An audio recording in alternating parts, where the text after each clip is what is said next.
우리 성도님들은 그 장례식에 가면 어떤 느낌을 좀 받으십니까? 특별히 이제 제 나이대쯤 되니까 주변에서 같은 나이대 되는 사람들 중에 이 세상을 안타깝게 하직하는 사람들이 있곤 합니다. 지난번에 한번 얘기 들었지만 지난주에도 지지난주에도 그 예전 교회 후배 중에서 갑작스럽게 세상을 떠나서 그 장례식장을 방문했던 적이 있습니다. 그 동기들이 꽤 그래도 교회 그 같은 지인들이 많은데 세 명이나 벌써 이 세상을 떠났다고 합니다. 사고로 떠난 사람 또는 질병으로 떠난 사람들도 있어서 참 다양한 모습들을 보게 됩니다. 그런데 그 동기들이 많이 있고 또 그 당시 그 후배들에 대한 애틋한 개인적인 마음들이 청년 때 많았었는데 그 후배들이 한 20년 또는 뭐 그 이상 돼서 이번에 만나면서 또 그때 활동했던 여러 후배들에 대해서 근황들에 대해서 이야기를 나누게 된 적이 있습니다. 근데 그렇게 나누면서 이렇게 교회 후배지만 또 그리고 나름 꽤 한국에서 건강한 교회라고 꼽혔던 그 교회지만 그 대학부 출신이고 또 모태신앙인 사람들이 참 많음에도 불구하고 그중에는 신앙과는 참 어 거리가 있게 살아가는 사람들이 있곤 합니다. 또 교회를 다니긴 하지만 예전에 열정적이었던 그 신앙의 모습은 별로 보이지 않는 사람들도 자주 보입니다. 그것은 신체인 경우도 있고 또 어떤 때는 그냥 매너리즘에 빠진 경우들도 보게 됩니다. 특별히 장례식 같은 데 보게 되면 그런 모습들을 더욱더 보게 되죠. 장례식을 보게 되면 보통 모여서 어떤 얘기들을 하나요? "야 저 사람 참 열심히 살았어."라고 이야기하는 경우들도 있지만 또 어떤 경우에 있어서는 참 안타까운 모습들을 이야기 나누는 경우들도 있습니다. 또 그리고 그렇게 얘기도 하죠. "걔가 지난번에 연락 왔었는데 그때 보기로 했었는데 그때 보지 못했는데 잠깐만 미루자 했었는데 그게 바로 한 달 전이거나 또는 어떤 사람이 심지어는 뭐 하루 전이거나 그런 경우들의 모습들도 있죠. 그런데 어떤 때는 극단적인 선택으로 인해서 그런 죽음을 맞이한 사람들 중에는 어쩌면 그런 친구들 중에는 그런 마음이 있을지 모릅니다. 그때 그 전화를 받았더라면 또는 그를 만났더라면 그에게 좀 더 다른 선택을 하게 하도록 도울 수 있지 않았을까라는 아쉬움이 남을 수 있습니다. 아니서록 극단적 선택은 아니라 할지라도 어떤 때 그 사람들이 좀 더 하나님 안에서 그들이 살아갈 수 있도록 도울 수 있었는데라는 생각을 갖는 주변의 사람들 혹시 없지 않습니까? 있지 않습니까? 아니 죽음을 맞이하지 않았다 할지라도 그런 안타까운 모습으로 살아가는 지인들을 또는 주변 사람들을 보는 경우들도 있을 것 같습니다. 그렇게 아쉬움을 갖는 이유가 뭘까요?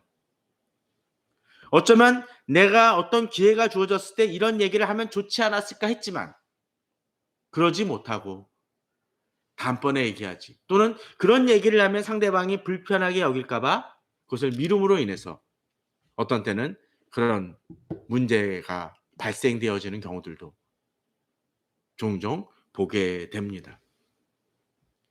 어떤 때 우리들은 그런 얘기들을 하게 되면 잔소리를 한다라고 사람들은 여길지 모릅니다. 또는 요새 표현으로 보면 뭐 어떤 얘기가 될 수 있을까요? 또 너무 모범적인 얘기, 뻔한 얘기 한다고 그래서 꼰대 같다는 얘기를 들을지도 모릅니다. 그러나 그럼에도 불구하고 어떤 때 우리들은 그러한 얘기들을 해 줘야 될 경우들이 있을 수 있습니다. 그런 얘기를 함을 통해서 그 사람이 위기에 빠지는 것을 막을 수 있는 경우들이 있을 것입니다. 예컨대 음주운전에 계속 빠지는 사람한테 계속적으로 주변에서는 뭐라 그래야 됩니까? "음주운전 하지 마라." 술 한 잔 걸치면 주변에서 말려야 됩니다. 그런데 말리지 않으니까 어떤 일이 벌어지나요? 당장 몇 번은 그 음주운전으로 인해서 그냥 혼자 잘 차 몰고 집에 갔을지 모르지만 어떤 일이 발생되어지나요? 결국 커다란 사고가 나게 되면 그의 인생은 아니 그 인생만이 아니라 그로 인해서 불행한 그 죽음을 맞는 사람들 또는 불행한 사고를 당하는 사람들을 이 경우도 발생할 수 있다는 것입니다. 또 그런 경우도 있겠죠. 요새 그 보행자 신호 지키면서 우회전하는 경우들 많죠. 우회전 조심하면서 운전하라고 얘기합니다.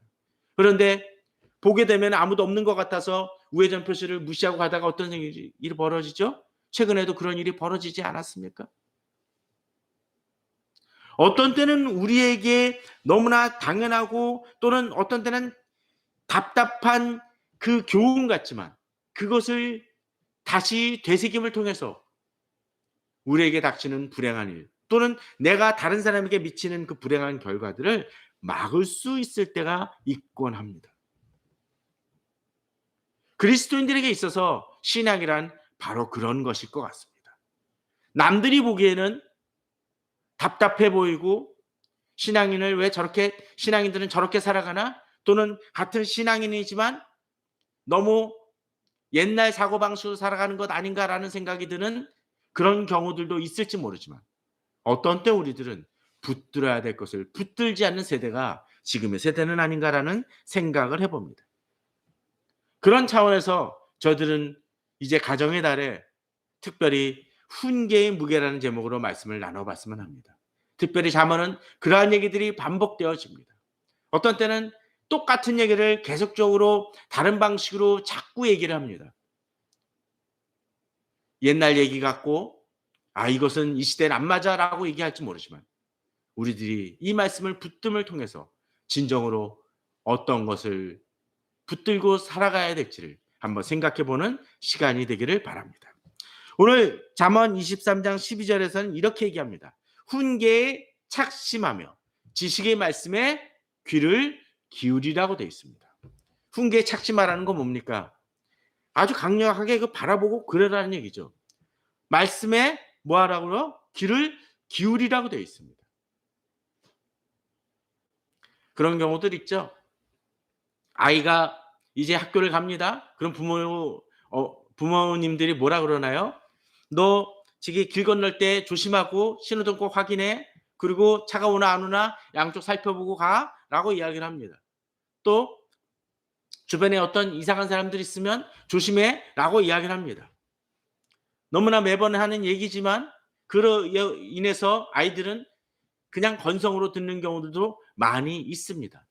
그런데 들어야 할 얘기는 들어야 된다는 것이죠. 근데 그런 얘기에 주목하지 못함을 통해서 으로 인해서 넘어지거나 실패할 때가 많습니다. 이건 아이에만 해당되는 것이 아닙니다. 그리스도인들에게도 마찬가지입니다. 저희들이 지금 말씀을 나누고 있는 그 아침마다 말씀을 묵상하고 있는 매일 성경의 요새 본문이 무엇인가요? 민수기 말씀입니다. 민수기 말씀을 보게 되면 그런 구절이 등장을 합니다. 이제 모세가 떠나갑니다. 떠나가면서 이제 새롭게 이제 지도자로 설 여호수아와 또 그리고 백성들에게 이제 이야기를 하고 당부를 합니다. 제사에 대해서 이야기를 합니다. 오늘 본문도 보게 되면 이제 그들이 치러야 될 제사들에 대해서 여러 번 얘기를 합니다. 아침에 드리는 제사 또는 절기에 드리는 제사에 대한 얘기를 합니다. 그런 제사를 계속적으로 반복해서 얘기하는 것이 무엇입니까? 그것을 통해서 하나님과의 관계를 놓치지 말 것을 이야기합니다. 사실 이스라엘 백성들은 이미 알고 있는 내용이지만 그 하나님과의 관계를 소홀히 함을 통해서 실패하고 패배하고 가나안 민족에게 고난을 당하는 모습들을 자주 그 이스라엘 정착하고서도 보이게 됩니다. 이유가 뭡니까? 붙들어야 될 것을 붙들지 않았기 때문입니다. 현대 그리스도인들에게 있어서도 중요한 것 중에 하나가 이렇게 말씀을 붙드는 것을 우리는 힘써야 될 것입니다. 말씀을 붙들지 않을 때 내 방식과 내 사고에 빠지게 됩니다. 그러다 보면 어떻게 되나요? 하나님의 말씀은 분명히 이것을 얘기하는데 자기의 전통과 가치로 인해서 거기에 매어 달리고 하나님 말씀과는 유리되어지는 모습을 종종 보이곤 합니다. 그것이 고착화되어지면 교회는 다니고 말씀을 읽는 것 같지만 점점 더 멀어질 수 있습니다. 저는 1년에 성경을 몇 번 통독을 하지만 그 통독을 할 때 그 번역을 가끔씩 다르게 있습니다. 보통 우리가 쓰는 개역개정판만이 아니라 새번역이라든가 새한글이라든가 쉬운 성경, 다양한 성경들을 보게 됩니다. 그러면 제가 이제 성경 구절을 아침마다 보내드리는 분들 중에는 "아 이거 좀 너무 낯설어. 익숙치 않아. 난 예전 개혁 개정판이 더 마음에 들어."라고 얘기하시는 분들이 있곤 합니다. 맞습니다. 저도 개혁 개정판이 더 마음에 듭니다. 그런데도 불구하고 제가 다르게 읽는 이유는 뭘까요? 혹시라도 내가 매너리즘에 빠지지 않게 하기 위해서입니다. 말씀을 다양하게 읽음을 통해서 그 말씀을 다시 새롭게 보도록 하기 위해서 내 자신을 깨우는 것입니다. 저는 우리 성도님들 그러길 바랍니다. 물론 하나님의 말씀 개혁 개정판이라도 열심히 보시는 분들이라면, 또 매번 새롭게 읽으신 분이라면 괜찮습니다. 그러나 그것이 아니라면 우리 자신을 깨울 필요가 있습니다. 다양한 방법으로 자극을 줘야 됩니다. 혹시라도 운전하시다가 졸음운전 오시는 분들 있지 않습니까? 그럼 어떡하나요? 뭐 사탕을 먹기도 하고 창문을 잠깐 열기도 하고 자기 자신을 꼬집기도 합니다. 다양한 방법을 합니다. 왜요? 졸면 위험하니까. 자기 자신만이 아니라 주변도 위험하게 하니까. 말씀에 대해서도 우리는 그렇게 깨어날 필요가 있습니다. 자, 이제 한 걸음 더 나아가도록 합시다. 자, 오늘 본문을 보게 되면 이 구절이 옛날부터 좀 걸렸습니다.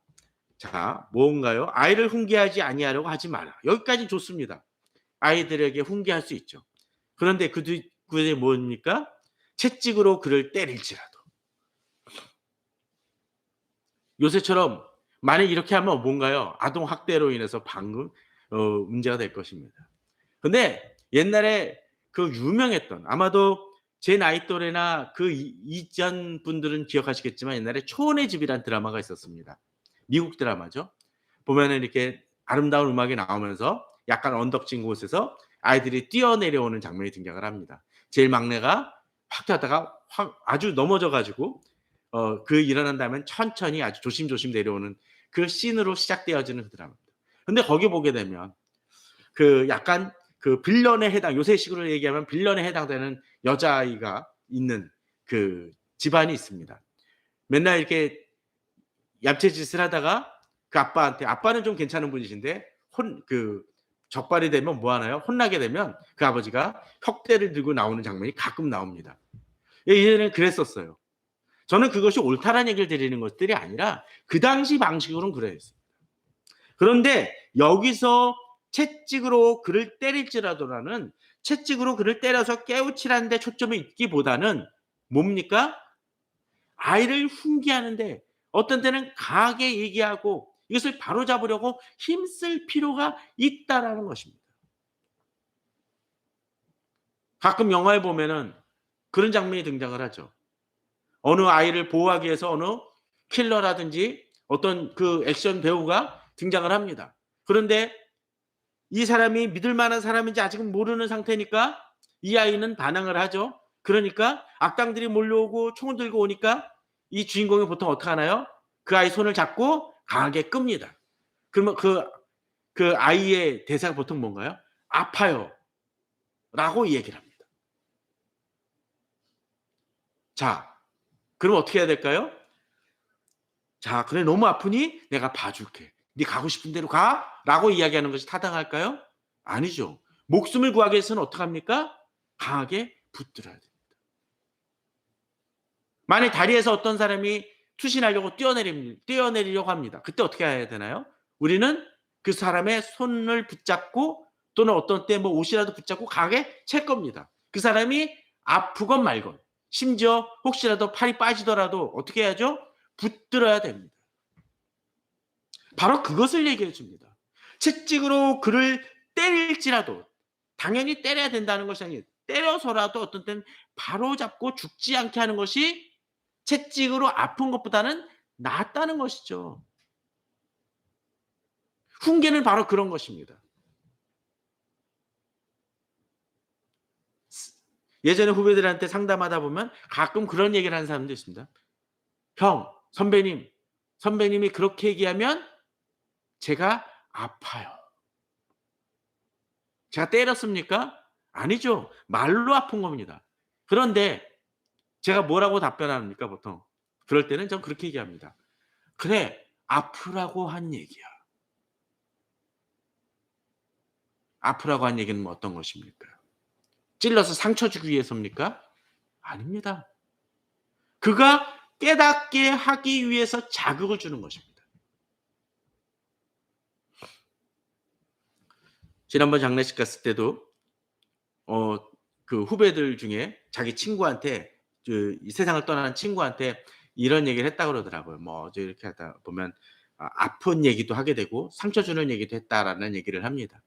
그런데 저는 그것이 일종의 칼을 쓰는 거와 같다고 생각이 듭니다.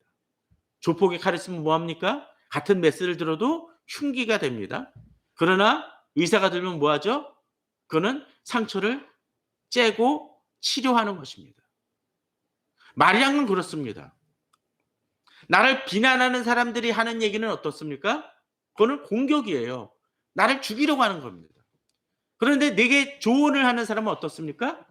나를 아프더라도 깨우쳐 주고 돕기 합니다. 물론 잔소리일 수 있습니다. 어떤 때는 지나친 얘기일 수도 있습니다. 그러나 그런 것들을 통해서 우리가 자극되어지고 깨우친다면, 또 그 사람이 내게 사랑을 품었기 때문에 하는 얘기라면, 어떤 땐 그것이 좀 내게 좀 부담으로 느껴진다 할지라도 그것을 받아들일 수 있어야 됩니다. 우리 아이를 훈계할 때 마찬가지인 것 같습니다. 아이를 훈계하는 것은 바로 그 이유입니다. 사랑하기 때문이라는 것이죠. 14절이죠. 내가 그를 채찍으로 때리면 그 영혼을 수월에서 구원하자. 곧 지옥에서 구원하자는 얘기입니다. 아주 망가지는 것을 막을 수 있는 길이 된다는 것이죠. 이것은 부모가 무조건 훈계하면 들으라는 얘기를 하는 것들이 아니라, 우리가 지난 시간에 잠언 1장에서 잠언 2장에서 보았었죠. 부모가 그 하나님을 경외하고 하나님 조치라고 얘기하고 부모에 대한 얘기를 하는 이유가 뭐라고요? 바로 그 부모가 그냥 자기 생각과 욕심과 자기의 어떤 잣대로서 아이를 평가하는 것이 아니라, 이 부모가 어떤 부모요? 하나님의 말씀으로 세워지고 하나님의 말씀을 붙들고 하나님 말씀대로 살아가는 부모로서 하는 얘기입니다. 여기도 역시 마찬가지입니다. 그 부모가 자기 욕망이나 판단이 아니라 내 아이를 기를 때 어떻게 하나님의 말씀으로 이 아이를 양육하기 때문에 훈계하고, 어떤 때는 때리는 것 같은 그런 아프게 하는 말조차도 할 수 있다는 것이죠.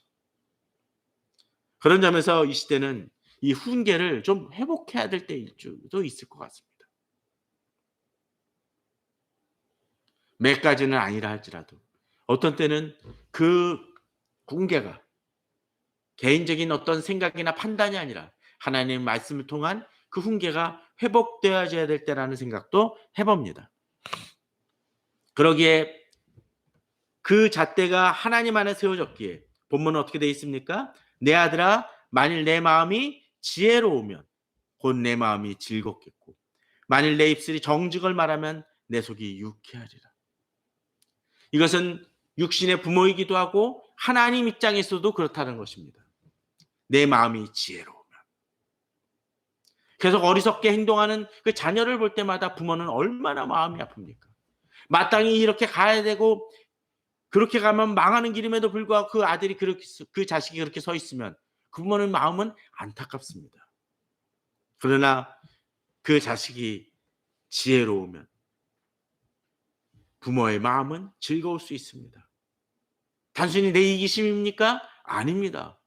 그 아이가 잘 되기 때문에 즐거운 것입니다. 16절도 마찬가지죠. 만일 내 입술이 정직을 말하면 내 속이 유쾌하리라. 그냥 내가 보기에 즐겁다는 의미가 아닙니다. 아니, 보기에도 즐겁죠. 내가 하나님 안에서 바로 서 있기 때문에, 하나님 안에서 이 아이가 바로 서는 것이기 때문에 기쁩니다. 그런데 이 시대는 이런 것들을 좀 착각을 합니다.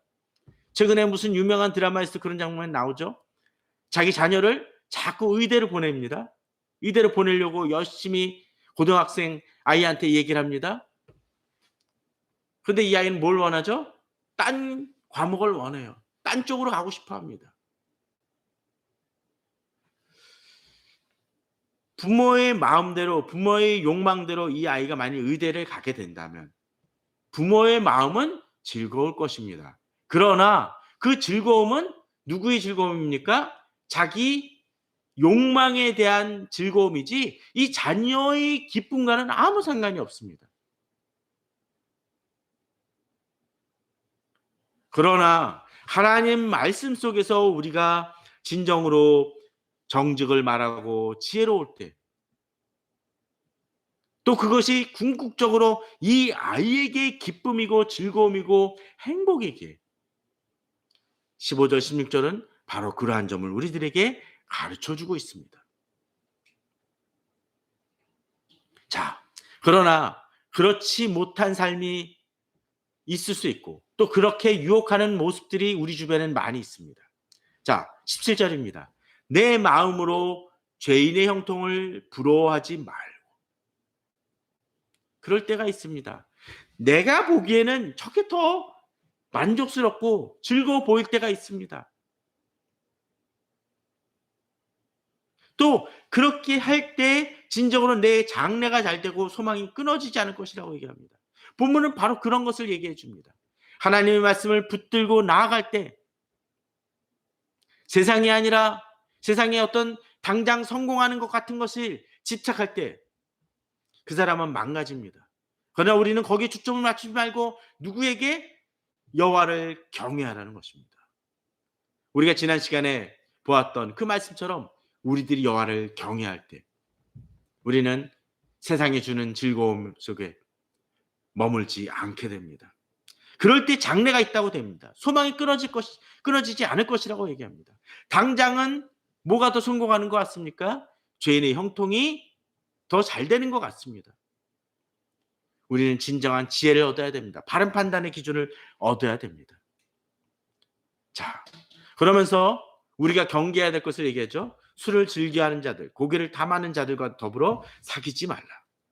아니 이것만 보게 되면 단순히 기독교인은 그냥 고기 먹지 말고 금욕생활만 하라는 것으로 치부되어지기 쉽습니다. 그게 아닙니다. 이것은 중독에 대한 얘기입니다. 마땅히 붙들고 힘써야 될 것이 아니라 우리 욕망과 우리의 어떤 행복을 다른 곳에서 찾는 것을 얘기합니다. 이 시대 모습이 그런 것 같아요. 이 시대는 취미들을 종종 보게 되면 이것이 진정 그 인생의 복인지 아닌지 헷갈리는 부분들이 많습니다. 욕망을 추구합니다. 그러니까 어떻게 하나요? 자기 욕망을 즐겁게 하기 위해서 어떤 때는 지나친 먹방의 모습도 하게 되고 지나친 그 피트니스를 하게 되기도 하고 또는 지나친 그 취미 생활에 집착합니다. 그러다 보니까 그 인생이 나아갈 길보다는 그 자체가 목적이 되어지는 경우들이 종종 있습니다. 우리 삶 속에 있어서 진정으로 추구하는 것들이 무엇인지 돌아볼 필요가 있습니다. 인생의 목적이 아니라 다른 것에 집착함을 통해서 놓치고 있는 부분들은 없는지 SNS를 통해서 인플루언스 모습을 보이게 되고 자기 모습을 어떤 때 강조하는 속에서 그 자체가 나쁜 것은 아닐지 모르지만 인생에 힘써야 될 것들을 놓치기 시작한다라면 또 그것이 너무 근시안적인 모습으로 되어진다라면 우리는 그 인생을 힘써야 될 부분들을 놓칠 수 있습니다. 그러다 보면 결국은 조금씩 그 인생이 가난해집니다. 본문은 21절에 뭐라고 되어 있습니까? 술 취하고 음식을 탐하는 자는 가난하여질 것이요 잠자기를 즐겨하는 자는 헤어진 옷을 입을 것임이라고 되어 있습니다. 물론 실제적인 삶도 그렇지만 우리들의 영혼적인 측면에서도 그럴 수 있습니다. 지난번 장례식 때 어떤 후배는 그렇습니다. 교회를 오랫동안 나가지 않아서 하나님과 관계가 너무 멀어졌다는 얘기를 합니다. 근데 그건 당연한 거 아닐까요? 정말 오랫동안 관계를 끊은 사람이라면 만나보지 않은 사람하고 10년, 20년 뒤에 만나면 어떻습니까? 당장은 반갑죠. 그런데 한두 시간 얘기하면 어떻습니까? 얘기할 것들이 떨어져요. 과거의 어떤 그 추억 팔기만 됩니다. 예전의 추억만 되새기고 말아버립니다. 현재의 삶과는 유리해진 모습을 보게 됩니다. 왜? 10년, 20년 동안 만나지 않은 걸 통해서 그가 서로 간에 걸어온 그 삶의 궤적들이 다르기 때문에 그 교집합이 인생의 교집합이 별로 없게 되는 경우들이 많이 있죠. 어떻게 해야 되나요? 진정 좋은 친구는 어떻습니까? 순간순간 연락하고 만나는 사람들입니다. 또 최소한 만나지 못한다 할지라도 그를 위해서 기도하고 SNS나 어떤 걸 통해서라도 교류하는 사람들입니다.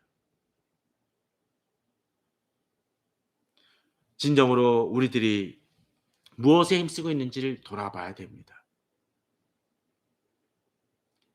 술을 즐겨하는 자들과 고기를 탐하는 자들과도 더불어 사귀지 말라. 인생에 힘써야 될 부분을 놓치고 있다라면 우리는 인생에 정말 힘써야 될 부분들을 돌이킴이 필요할 것입니다.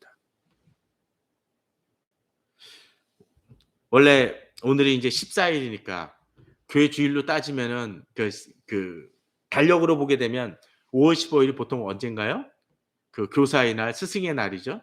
5월 8일은 이미 지났기 때문에 좀 애매한 시점이긴 하지만 어버이 주일에 대한 찬양도 부르고 그걸 보면서 이 부모에 대한 생각도 다시 돌아보기 바랍니다. 너를 낳은 어비에게 청종하고 내 늙은 어비를 경히 여기지 말라. 또 24절에 의인의 아비는 크게 즐거울 것이요 지혜로운 자식을 낳은 자는 그럴 즐거움을 거둘 것이다. 부모에 대한 입장을 얘기를 해줍니다. 그런데 여기 부모에 대한 입장을 단순히 공경하라는 차원을 넘어섬을 보게 됩니다. 본문은 계속 어떻게 하나요? 사실은 이 부모는 어떤 부모입니까? 여호와를 경외하는 부모입니다. 그렇기 때문에 이 부모의 조언과 훈계를 귀중히 여기는 것입니다. 또 이 부모는 무엇을 구합니까? 의인의 아비라는 표현, 또 지혜로운 자식을 낳은 자라는 그 표현을 통해서 보게 되면 무엇입니까? 그 부모가 이 아이를 의인으로서 또 지혜로운 자식으로서 키우기 힘쓰는 사람들이라는 것이죠. 그러니까 그 부모의 마음과 자식의 마음이 어떻게 해요? 일치될 수가 있는 것이죠. 그것이 아름다운 가정입니다. 그것이 믿음의 가정입니다. 내 부모를 즐겁게 하며 무엇으로 즐겁게 합니까? 카네이션 하나로서 선물 하나로서 그게 아니라는 거죠. 인생을 제대로 살게 되면 특별히 믿음의 가정이라면 믿음으로 제대로 살게 되면 여호와를 경외하는 이 자식이라면 진정으로 그것을 통해서 기쁨을 줄 수 있다는 거죠. 또 기쁨을 받을 수 있다는 거죠. 저는 믿음의 가정의 부모들이 좀 그런 부모들 되기를 원합니다. 세상과 똑같은 방식으로 나의 자녀를 사랑하고 아낀다면 이 아이를 진정 복되게 하는 것은 아니라는 것입니다. 그런 점에서 전 23절에 좀 확 와닿습니다. 진리를 사되 팔지는 말며. 산다는 것은 무엇입니까? 값을 치르더라도 정말로 이것을 값을 치르더라도 커다란 대가를 치른다 할지라도 그것을 귀히 여기는 사람이라는 것입니다. 이 시대는 그것이 정말 약한 시대인 것 같습니다. 하나님의 말씀에 대한 탐구와 열심과 그것에 대해 수고하는 그 열심이 부족한 시대입니다. 그런 점에서 전 좀 이 5월달 가정의 달에 하나님의 말씀을 좀 더 읽는데 힘쓰시기 바랍니다. 혹시라도 큐티라든지 성경 읽기에 소홀하다라면 다시 깨우치길 바랍니다. 자주 접할 때 그 진리를 더 귀히 여기게 되는 겁니다. 내가 자주 보는 것이 내 삶의 기준일 수 있습니다. 자, 그런데 팔지는 말라고 되어 있습니다. 무슨 얘기입니까? 이것을 돈벌이나 그냥 수단으로만 새기지 말라는 것입니다. 수단을 여기는 사람들은 어떨까요? 기복신앙이 될 수가 있습니다. 단순히 하나님의 인생의 목적이 아니라 내 인생에 잠깐 기쁘게 하기 위한 수단으로 전락이 되어질 수 있습니다. 하나님이 주시는 것만을 사랑하는 사람이 아니라 하나님 그분을 사랑하는 사람이 되어야 됩니다. 그것이 진정으로 진리를 귀중히 여기는 사람들입니다. 하나님 수단되는 사람들은 어려운 문제만 닥칠 때만 하나님을 찾습니다. 그 인생이 조금 잘 되거나 생활에 풍족하면 하나님을 잊어버립니다. 그것이 아니라는 거죠. 그런 점에서 우리들은 하나님의 말씀을 인생의 목적으로 삼는 가정이 돼야 될 겁니다. 부모가 돼야 되고 자녀가 돼야 될 것입니다. 자, 이제 다시 말씀은 이렇게 결론을 짓습니다. 내 아들아 내 마음을 내게 주며 내 눈으로 내 길을 즐거워할지어다. 이 말씀만 보게 되면 이게 부모가 자녀에게 한 얘기인지 좀 헷갈릴 수 있습니다. 아니, 부모가 자기 자녀를 그냥 내 방식대로 살아가면 그냥 이 부모가 자녀를 통해서 기뻐하는 것처럼 비춰집니다.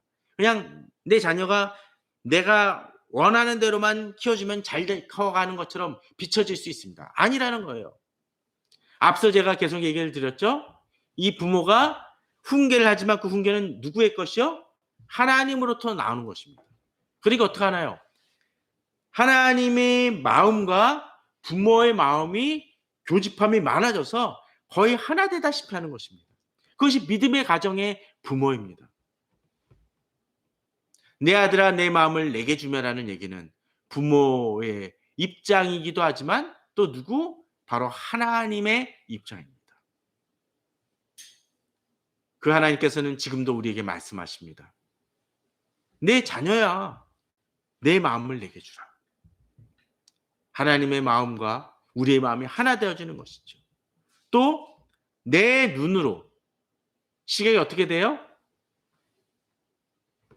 내가 바라보는 것이 하나님의 길이라는 것입니다. 요새 VR들이 많이 유행을 하죠. VR 하면 어떡합니까? 지금 내가 바라보는 걸 통해서 저기 어떤 때는 다른 나라도 보게 되죠.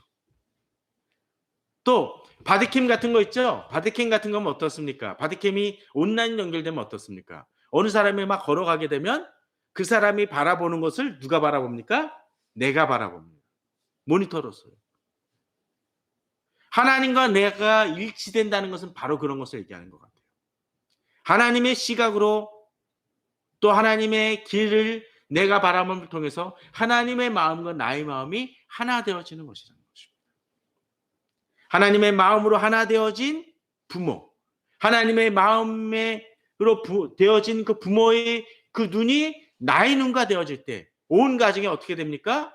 하나님 안에서 하나 되어지고 하나님이 주신 축복을 어떻게 하죠?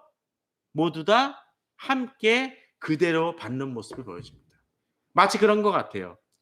예전에 예능 같은 데 보면 그런 거 있죠. 그 말 전달하기 있지 않습니까? 말 전달할 때 어떻게 합니까? 막 설명을 해가지고 이렇게 전달하면 그 다음 사람이 어떻게 하나요? 그 얘기를 가지고 똑같이 전달해요. 그러면 끝까지 잘 가면 어떻습니까? 같은 단어를 그대로 맞추게 되죠. 그러나 중간에 내 생각을 섞으면 어떻게 하나요? 전혀 딴 얘기가 되어집니다. 전 부모님들에게 얘기합니다. 부모로서 하나님의 말씀으로 가르치고 양육할 때 내 생각을 섞지 말기를 바랍니다. 내 욕심과 얘가 세상에서 좀 더 성공하면 이런 방식으로 살아간다라고 할 때 당장은 세상에서 좀 성공하게 할지 모르지만 그것이 자녀를 망칠 수 있다는 것이죠. 하나님에서 점점 멀어지게 할 수 있다는 것입니다. 파이프를 제대로 여러 개를 연결하면 어떡하죠? 이 물이 끝까지 새지 않고 전달되어지지만 내가 조금씩 삐뚤어지면 어떡하죠? 나한테서 물이 새고 내 자녀한테 새고 내 후손에게 새면은 어떡하죠? 물이 100%가 아니라 50%, 30%를 잘 나갈 수 있습니다. 이 시대 한국교회 문제는 바로 그런 것일 것 같습니다. 하나님의 말씀을 제대로 전달하지 못함을 통해서 주일학교가 죽어간다는 모습이 벌어지지 않습니까? 저는 진정으로 주의 말씀을 온전히 전달하고 또 그것을 통해서 부모가 자녀가 그 후손이 복을 받는 놀라운 역사가 임하길 바랍니다. 그러할 때 진정으로 이 가정의 달에 가정이 회복이 되어지고 주님의 축복이 가정에 넘쳐나는 그런 놀라운 일이 벌어질 것입니다.